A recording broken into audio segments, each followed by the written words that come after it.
So another one. So the myth about, this whole business development thing is, there's a magic to closing. So tool number 15 is knowing how to ask for the business. And I think this is probably a greater misunderstanding than almost any other area, certainly in the selling field, is that, okay, well, Chris is just naturally good at it. Well, a little bit. Chris has gotten enough doors slammed in his face. He's figured out what works and what doesn't. And here's the myth. You don't sit there and say, hey, look, I'd like to have your work. You could do that, but in most cases, that's going to feel pretty strange.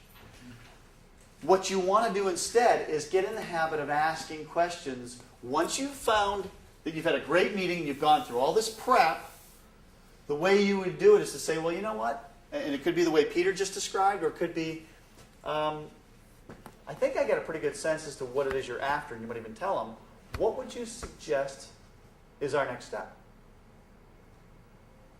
That's it. That's how to ask for the business. It's not asking for the business, really. It's asking for the next step in the relationship. It's asking for an advance. But it's done very organically, and it's done at whatever rate and however you're comfortable.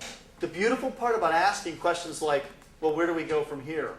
What's the next step? How can I help? The beauty of those questions is they define the advance.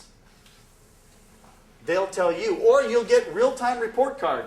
I don't know. I need to think about it. Translation, didn't do a very good job here. You're getting real-time feedback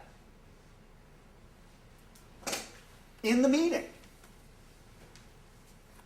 And it's that simple. So again, I think that's chapter 18 of Rainmaking. If you want, there's more detail in terms of reading.